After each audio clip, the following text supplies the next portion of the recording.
Wir haben hier eine Neunfachbestattung aus dem Erdwerk von Salzmünde vor uns. Man wird sich vielleicht wundern, man sieht auf Anhieb gar keine neuen Menschen.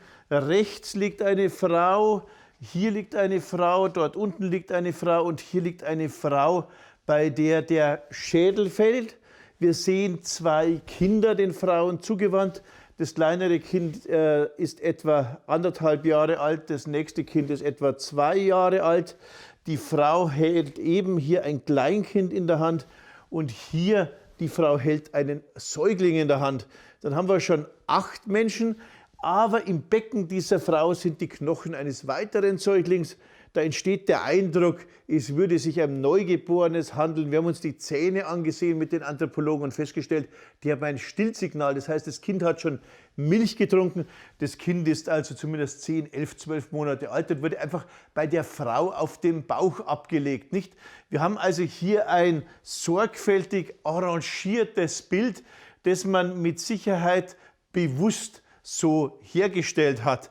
Dass das Bild konstruiert ist und dass es sich nicht um irgendeine Bestattung handelt, sieht man schon in der Abfolge, wie die Toten hereinkommen. Zuerst kommen die beiden Frauen mit den Kindern ins Grab, dann diese Frau mit dem Kleinkind und zum Schluss wird diese Frau hier quergelebt mit dem weiteren Kind. Und dafür werden dieser Frau hier die Beine abgetrennt. Die waren im Weg. Und man hat mit relativ großer Gewalt, wie mit einem Spaten, die Beine abgetrennt, damit man diese Frau quer in die enge Grube zwängen konnte. Alles Hockerbestattungen, damit es so ein konsistentes Bild ergibt. Wie gesagt, das Ganze datiert um 3200, 3100 vor Christus. Es wird von den Kollegen als Opfer interpretiert, möglicherweise als Opfer von Frauen und Kindern, um die Salzmünde, die Befestigung zu retten. Denn Salzmünde geht genau in dieser Zeit, 3200 bis 3100, unter.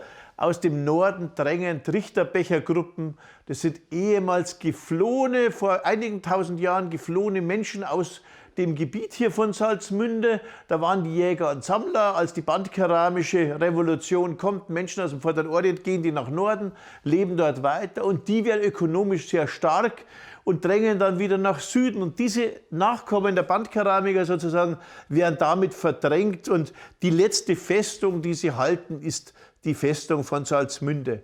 Es könnte aber auch ein anderes Szenario sein. Wir wissen, dass in Salzmünde immer wieder Häuser rituell verbrannt werden und dass das nicht unbedingt immer etwas mit Krieg zu tun hat und dass dieser rituale Brand von Häusern dann in einem Bestattungsritual endet. Und so könnte es hier auch sein. Wir haben unten eine Brandschicht, darüber Lehmbrocken von Hauswänden und vor allem riesige Mengen, Hunderte von Kilo an Keramik in diesen sogenannten Scherbenpackungsgräbern.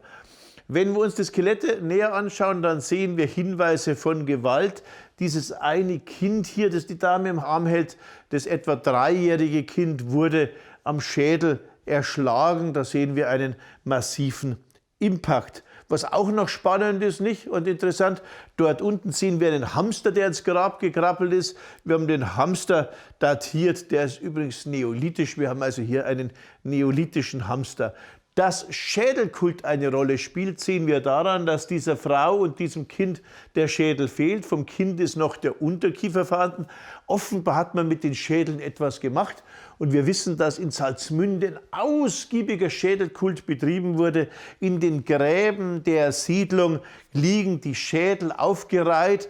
Und da die Schädel aber aus verschiedenen Zeiten stammen, habe ich mal die Hypothese aufgestellt, es könnte sich um so eine Art von Schädelhäusern handeln, wie in Neuguinea die Schädel aufbewahrt hat in einem Schädelkult. Und um dann gleich einen magischen Vorhang gegen die Feinde zu machen, hat man die Schädel der Ahnen aufgestellt. Die sind dann im Graben gelandet.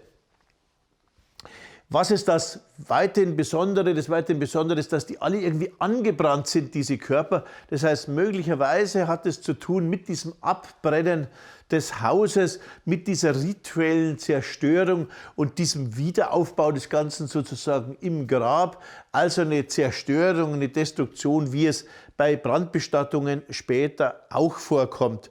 Ein unglaublich interessanter und seltener und besonderer Fund. Salzmünder Kultur kennen wir ja seit nahezu 100 Jahren. Die Gräber wurden allerdings meistens zerstört, nicht wirklich fachmännisch geborgen. Das war beim Bau der A43 anders. Dieser Autobahnbau hat auch fantastische archäologische Funde ergeben aus dem Erdwerk von Salzmünde. Das ist ein Fund davon. Und ich bin froh, dass wir ihn für die Zukunft bewahren konnten. Besonders beeindruckend finde ich, dass wir auch die Rückseite präparieren konnten, denn dort haben wir ganz wichtige Informationen, beispielsweise über den Schädeleinschlag, diese Tötung des Kleinkindes gewinnen können. Und für die Anthropologen war diese Präparation auch wichtig, denn man kann das Ganze immer wieder in situ untersuchen und es ist sehr, sehr viel besser, als wenn man die Gräber zerlegt.